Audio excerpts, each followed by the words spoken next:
Hello বন্ধুরা, আজকে আবার একটা নিরামিষ রেসিপি তোমাদের সাথে শেয়ার করছি। দেখো কত সবজি, এবার সবজিগুলো কাটবো। তো আজকে আমি ছিটা ডাল করব, মুগ ডাল দিয়ে ছিটা ডাল কীভাবে করি চলো। তার আগে সবজিগুলো কাটি। দেখো এখানে বিনস আছে, গাটি কচু আছে, আলু আছে, পটল আছে, কাঁঠালের বীজ আছে আর মিষ্টি কুমড়ো দিয়ে সবগুলো এভাবে আমি কেটে নিচ্ছি। আর জানো এর মধ্যে যত সবজি দেবে তত ভালো লাগবে। আর হলো একটা জিনিসের মধ্যে মানে দিলে বেশি ভালো লাগে, সেটা হলো ডাঁটা। তো আমার এখন না ঘরে ডাঁটা নেই, তো আমার ঘরে যা যা ছিল আমি সেই দিয়েই করছি। আর গাঁটি কচু দিলে তো খুবই ভালো লাগে, তো গাঁটি কচুও দিয়েছি। দেখো সবজিগুলো আমি এইভাবে কেটে নিয়েছি।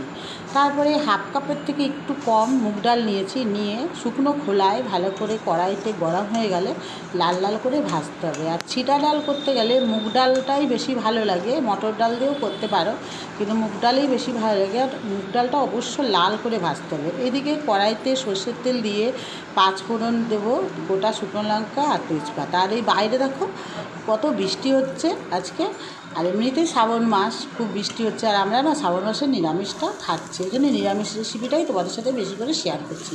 ফোড়ন দিয়ে তারপরে আমি আদা কুচি করে রেখেছিলাম, মানে আদা ঘষে নিয়েছিলাম, সেই আদাটাও এর মধ্যে দিয়ে দিয়েছি।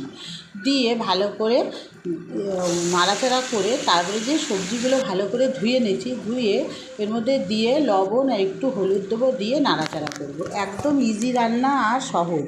আর এই সবজি তো খাওয়া তো খুবই ভালো, বলো। তো এইভাবে নাড়াচাড়া করছি।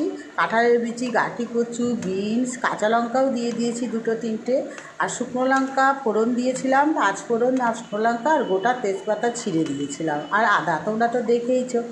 দিয়ে নাড়াচাড়া করে একটু ঢাকা দিয়ে দেবো। আর এটা না ঢাকা দিয়ে করলে একটু মজবে, সবজিটা মজার জন্য এইভাবে ঢাকা দিয়ে দিয়ে করছি। দেখো আবার একটুখানি ঢাকা খুলে নিয়েছি, খুলে নিয়ে নাড়াচাড়া করছি।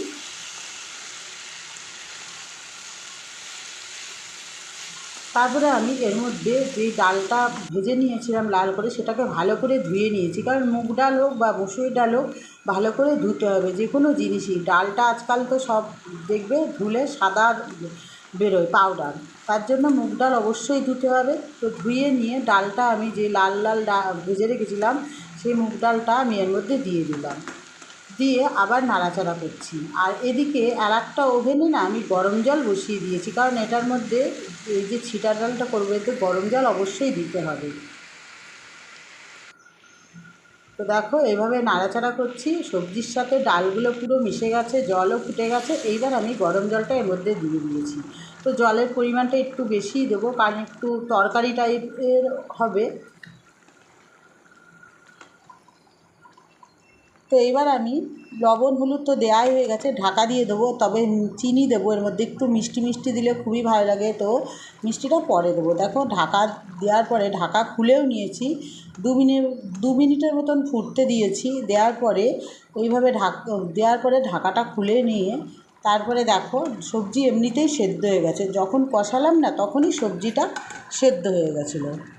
তারপরে আমি চিনি দিয়ে দিয়েছি, 1 চামচের মতন চিনি দিয়ে দিয়েছি, কারণ একটু মিষ্টি দিতেই হবে, নিরামিষ রেসিপিতে একটু মিষ্টি দিলে ভালো লাগে।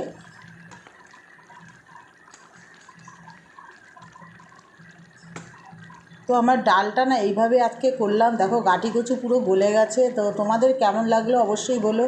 আর এর মধ্যে ডাঁটা দিলে তো অসাধারণ লাগে, তবে আজকে ডাঁটা ছিল না, ঘরে যা ছিল তাই দিয়ে করলাম। তোমরা চাইলে বোধহয় বেগুনে দিতে পারো। তো আমার ডাল, ছিটা ডালটা হয়ে গেছে। এইবার আমি একটু 1 চামচের মতন গাওয়া ঘি দিয়েছি, দিয়ে ভালো করে নাড়াচাড়া করে এবার আমি নামিয়ে নেবো। তো বন্ধুরা, ভিডিওটা তোমাদের কেমন লাগলো, একদম নিরামিষ রেসিপিটা তোমাদের সাথে শেয়ার করলাম। তো দেখো পুরো ডালটা হয়ে গেছে, তো আমি এখন নামিয়ে নিচ্ছি।